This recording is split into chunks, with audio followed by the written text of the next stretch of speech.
scratching code, and today I'm going to write a Roman numeral converter. Basically Roman numerals. If you don't know what those are, that's IVXLCDM as the numerals instead of the standard decimal-based stuff that we use worldwide, which is 1, 2, 3, 4, 5, 6, 7, 8, 9, 10. So the idea is to get the Roman numeral into the decimal or decimal into the Roman numeral. We'll start with one direction to begin with and work from there. The basic rules of how this works is you got repetition. So like 1 is I, and then 2 is I, 3 is I. And then you got the subtraction-based numbers, which is a little tricky. So certain numbers, such as when you get to 4, it's IV. So I subtracted from V, which is 5, gives you 4. And then, of course, 5 would be V. So that's 1, 2, 3, 4, 5. And once you get to, it's 4, 9, 40, 90, 400, 900 that have the subtraction thing going on. Everything past that's basically an increment of some sort. And that's how you figure out your Roman numeral situation. Such as, let's say, VV, it's 10, IV, it's 4, VV is not 10. What am I talking about? X is 10. So XX would be 20 though, right? So you got that. XXX is 30, but then IX is 9, right? So that's one of those subtraction scenarios. And again, the subtraction scenarios are for 4, 9, 40, 90, 400, 900. Okay, with that, we're going to get rolling here into the code. All right. So I just opened up a folder like I've done previously. We're going to write this one in C#2 and start off with a test framework. I will call this Roman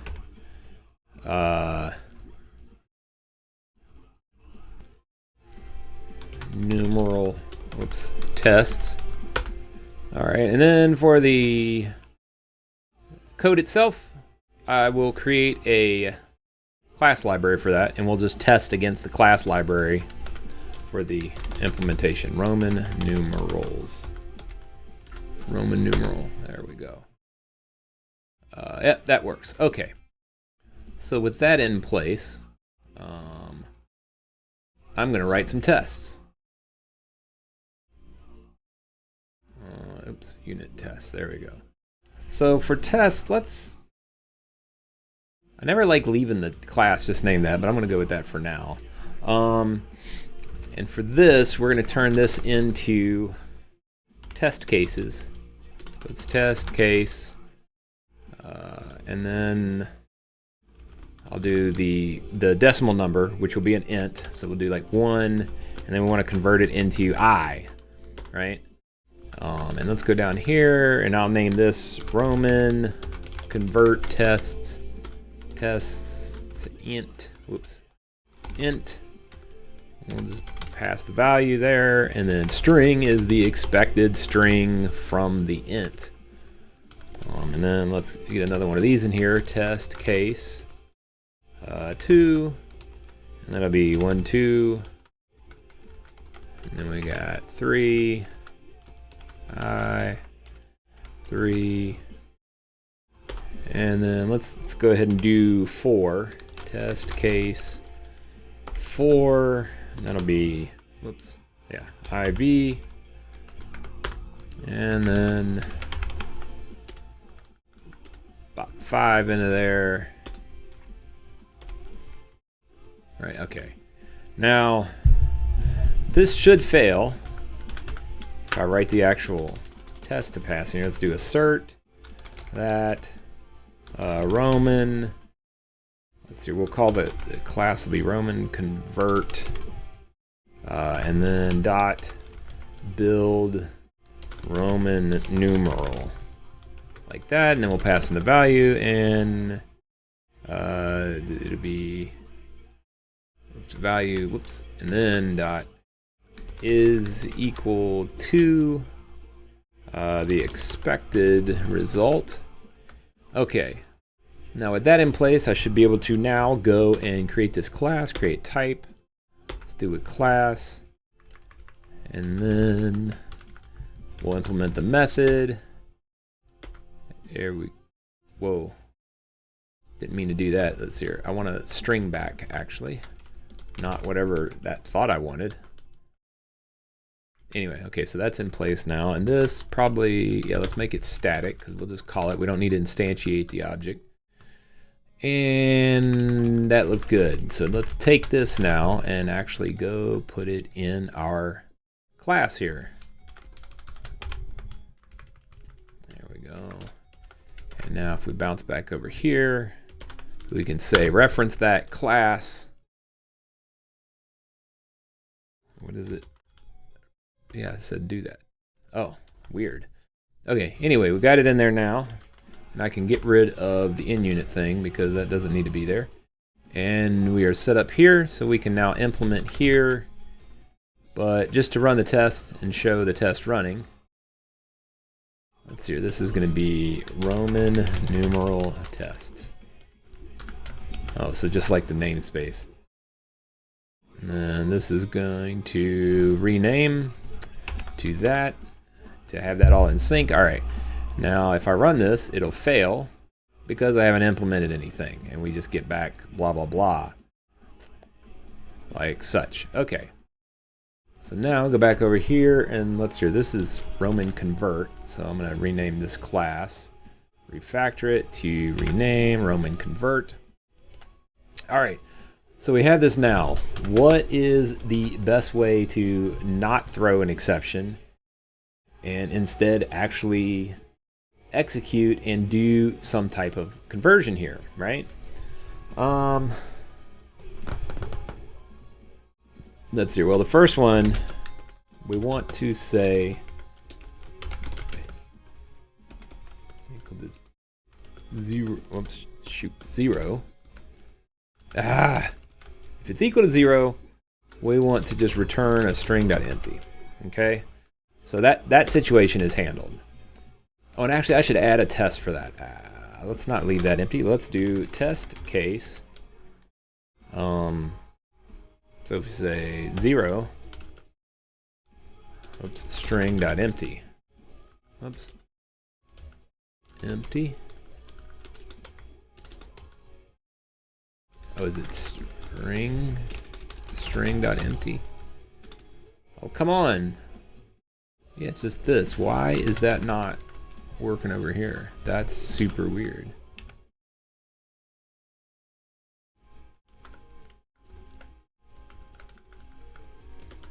Just replace empty field with its value. Oh, so just do empty? Okay. And then let's see, let's see if we do test case null.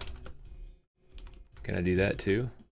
Oh no, because yeah, it won't take a null in it unless I make it nullable. But I don't want to do that. I just want to do it that way.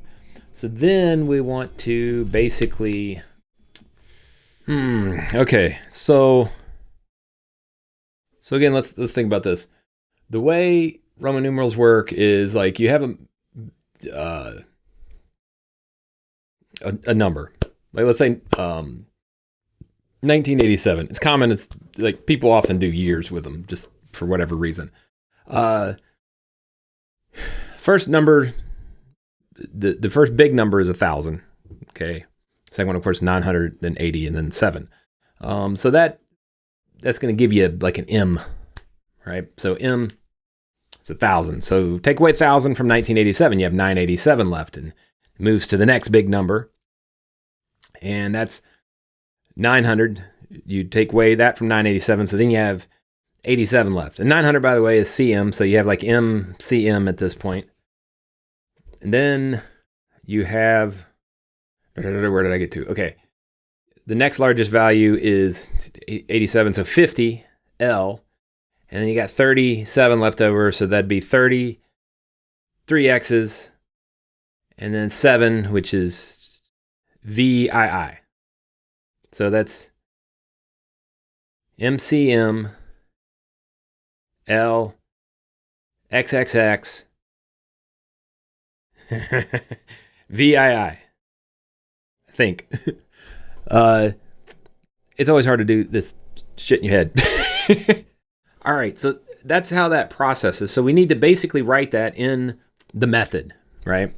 So I wrote we got rid of the 0 and the empty. That's taken care of. So let's see. Our output is going to need to be a string. So let's get a string builder to put together the string, the MCM blah blah blah, like we were just talking about.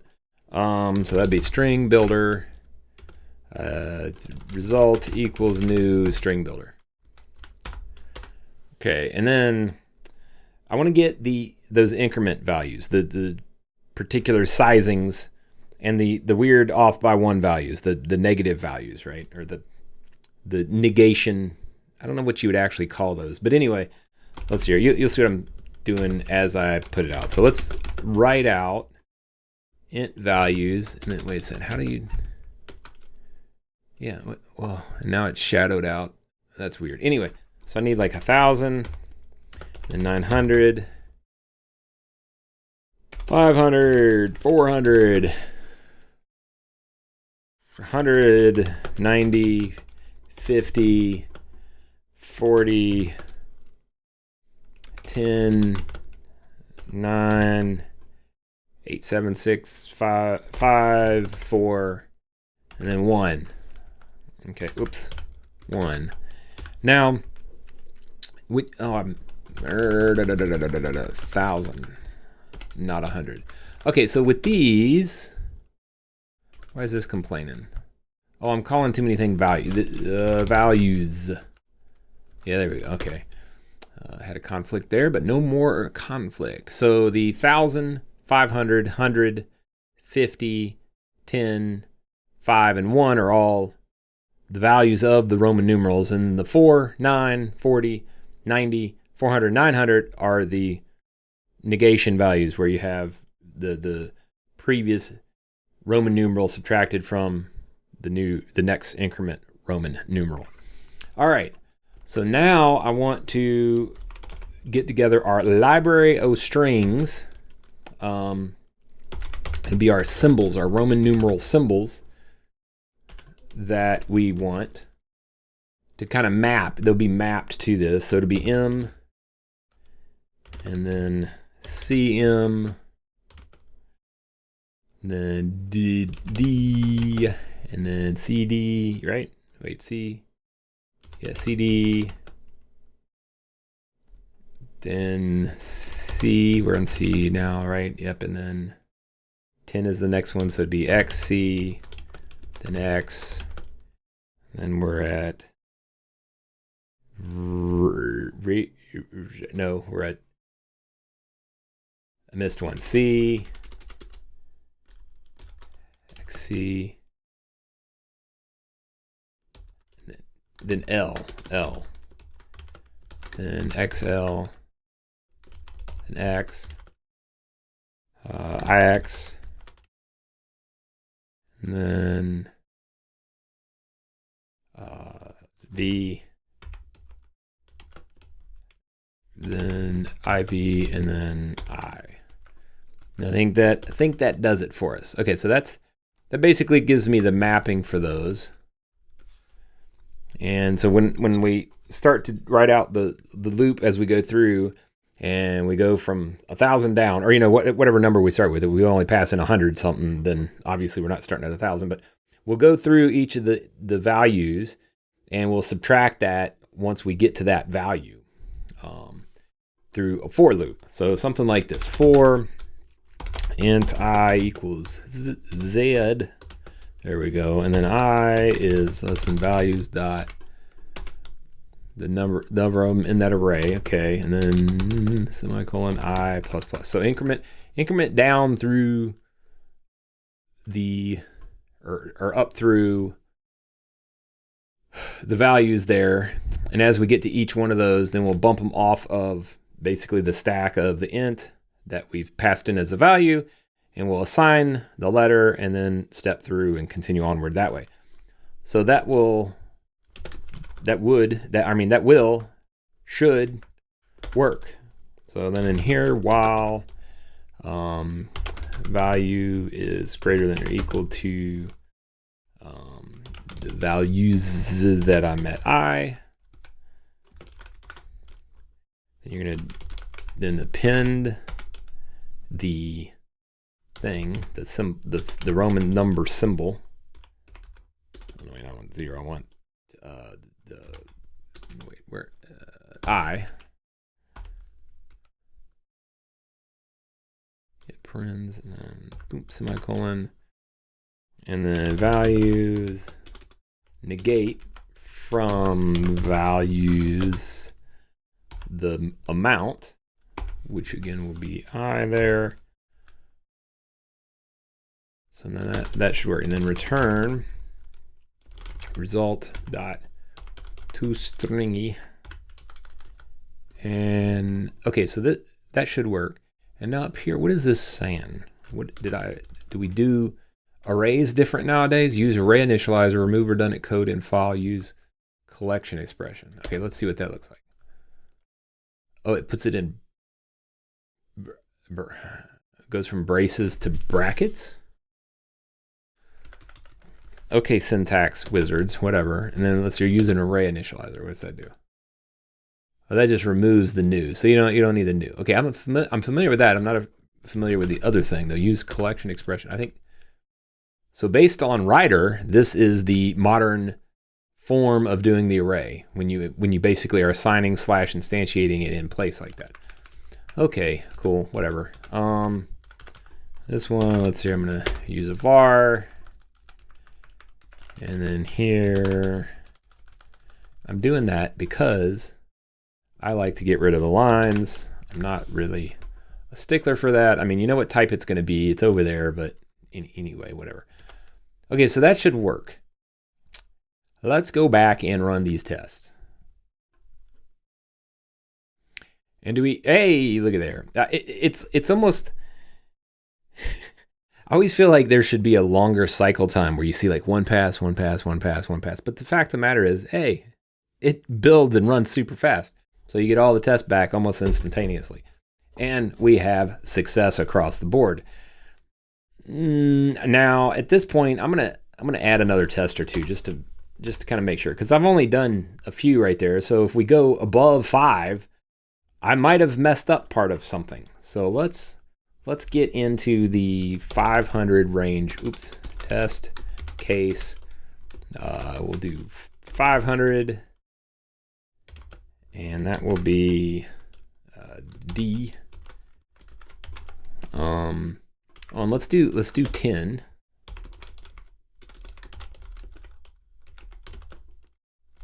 That'll be X. What's the other one? Oh, L. Test case 50 is L, right? And then, oh yeah, let's go back here. Let's actually do one of the offsets. The test case 9, which will be then IX.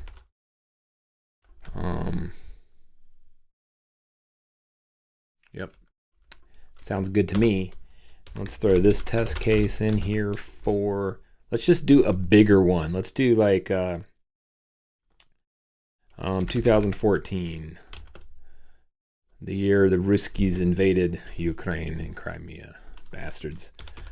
All right, so then we got, let's see here, the two big ones. We got 2000, right? So 2000, whoops, Dad, burn it, come on, and then we got 14 left. So that's X. IV, so XIV, right?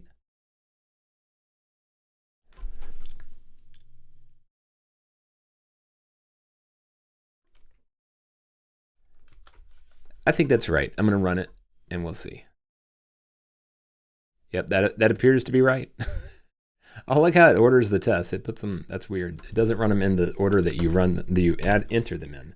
So test case, let's do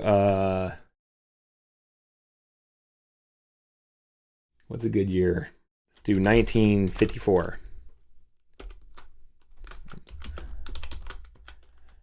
So we got M. Then 900 CM.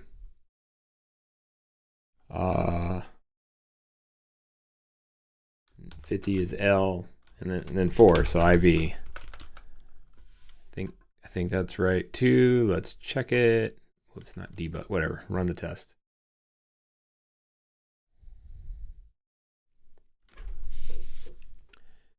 Okay, what happened? Oh, that was super weird. Why did that take so long? I don't know. Anyway, we got it. All right, with that done, how about we refactor? You know my MO if you've been watching the last couple. I like to refactor at this point. What I have, let's look back at that. So basically I step through these and assign the symbol and extract or subtract the number from the total number that I've been passed in as the value. And that gets me my string back. So let's say there's got to be like a cool way to clean up this code though, using link and things like that, right? And just thinking, I kind of have an idea here. I'm going to nuke this, and we're going to go with my first idea here. So first off, let's actually not nuke that line, and then let's say if value is, I think, less than greater than or equal to 1,000. Yeah, return m. Oops, and then build Roman numeral. So it's going to recursively call itself. Oops. 1,000. Okay, so that, if I do that for each of the increments, including like the other ones, you know, let's say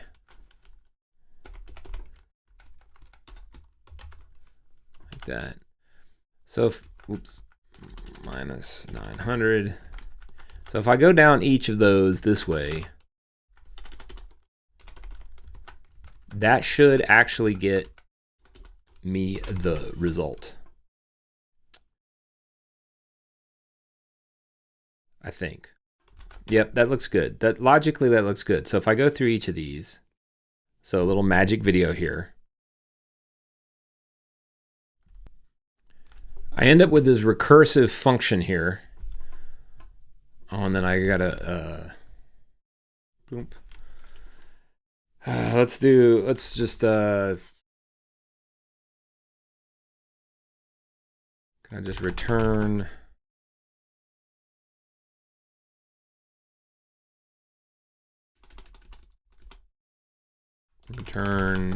oops, return, or no, I should have gotten through everything already.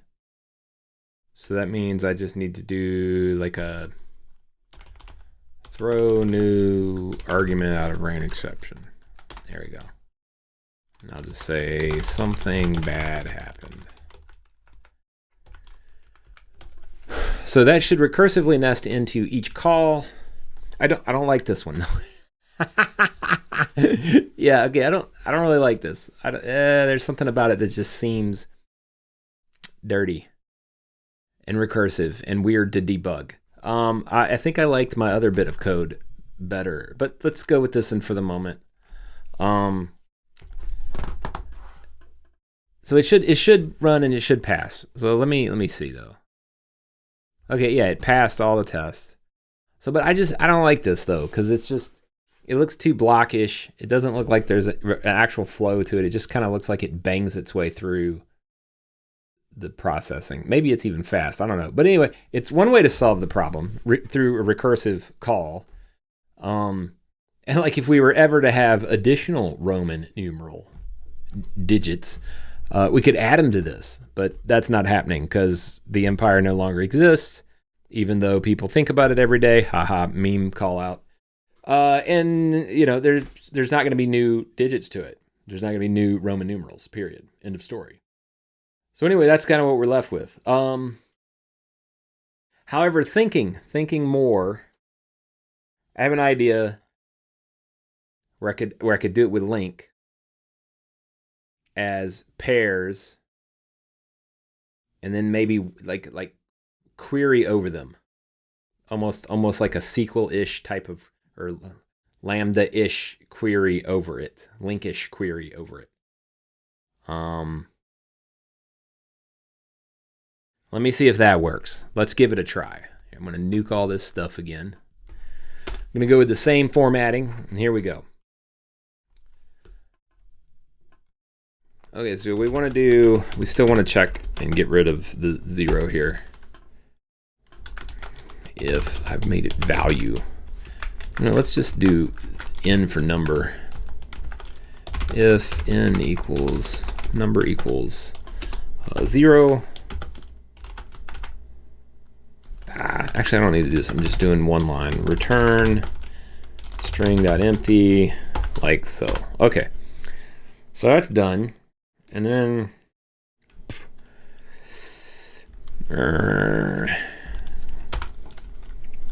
return new dictionary.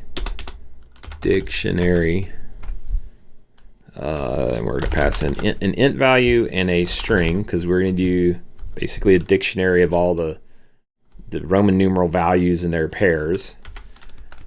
And then we need to do this. And then, okay, so based on all the pairs, then we'll do a where.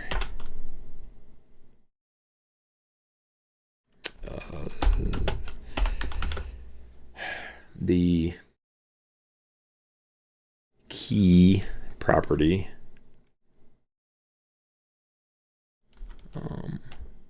Did that? Oh, it put so much in there. It's writing so many things. So p property of the number, right? I did, yeah, number, key value, and then select on that the property p dot value plus the, so to note, this is still doing it recursively like the other one, but I'm writing it out as a where clause instead of basically writing the literal dictionary and then making it happen for each dictionary entry. Even though I didn't really do a dictionary before, but anyway, it was being processed per entry as you go through and then calling back to itself, so it stepped through it. This is kind of basically doing the same thing functionally, but the code is way cleaner. If, of course, you're familiar with link lambdas and all of that jazz. Otherwise, this looks like cryptic nonsense, I'm sure. But anyway, so p value plus, yeah, then call it recursively, and you're passing in the number minus the p dot key int string, right? I'm doing int string, yeah. So minus the key, which is the int, so minus that should, yeah, so if we're at 1,000 and we did like 1987 again, that'd be the 1,000 minus the 1,000, so now we're at 987 would be passing in for the first loop, and then we go for each respective loop, and then we'll do first or default. That'll give us the first value back every time, and it hates me for some reason. I don't know why, but we're going to find out here in a minute. Let's then put in some of the key value pairs, which would be, in this case, the first one is, of course, 1,000, and that's m, and then 900, and that's cm.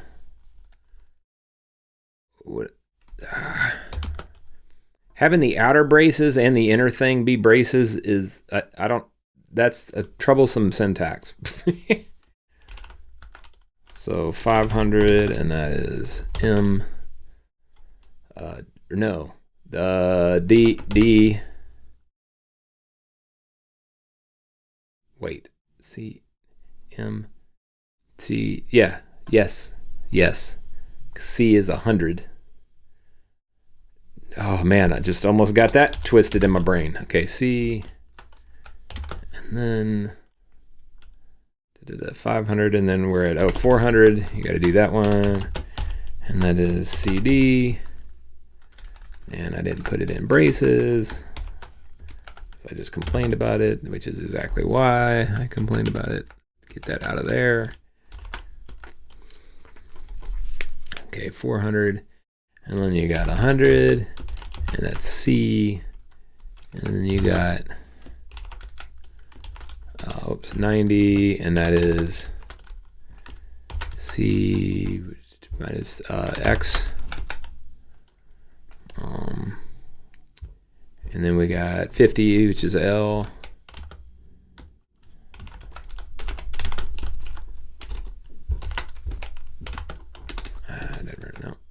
There we go. And then the 40 XL.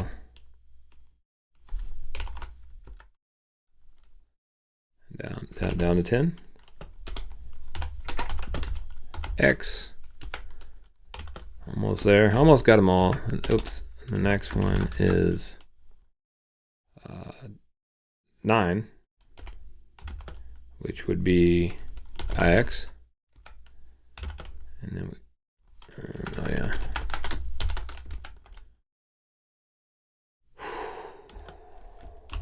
Five. And then 4.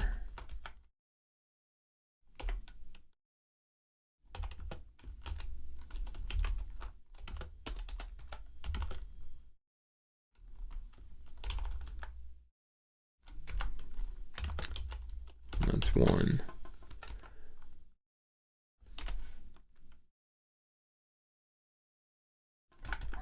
What is this fuss about? Change type method to string possible null.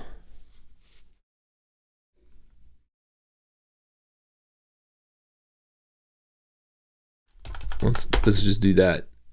Oh, that fixed all the stuff. Okay. Okay, so that should work. That should get us the test to pass again. Let's build it and see. And boom. Yeah, just let's do this. I just want to see something break for a second. Everything keeps working. It seems dangerous. Oh, CD. So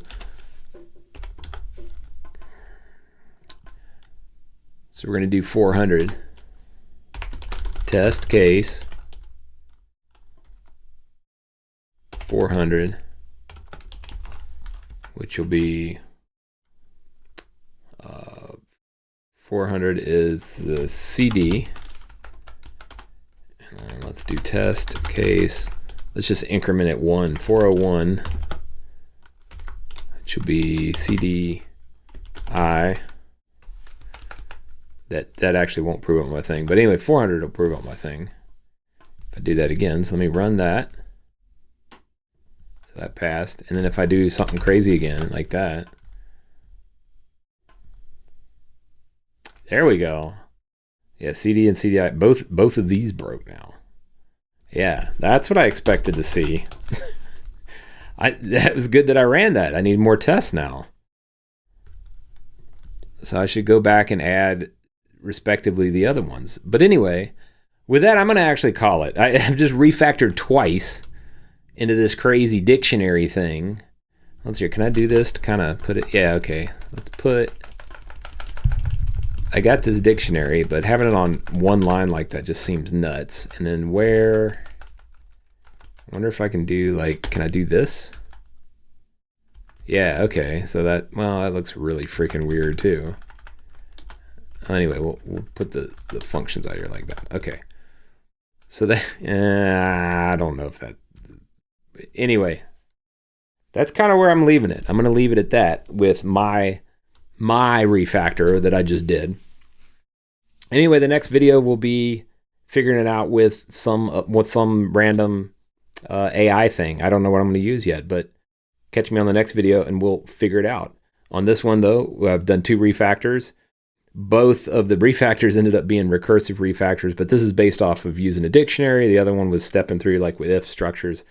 And the original one was just kind of following the logic through more manually with more traditional C# type syntax, you know, curly braces type syntax. Either case, any of these things work. This one kind of seems like it might be the cleanest, but again, I always feel if I'm using the link lambdas and those bits that it's not clear unless, again, you are very familiar with those things being used in C# specifically. But it's definitely minimized code. It's pretty concise and pretty to the point. And you see your little box of dictionary items there that you're processing against. So that's kind of cool. Anyway, I like this one, so I'm going to commit this. It'll be available in the repo. And anyway, as I was saying, catch me on the next video and we'll refactor the whole kit and caboodle again with some AI tool. But you'll find out in that video. Cheers. Till next time.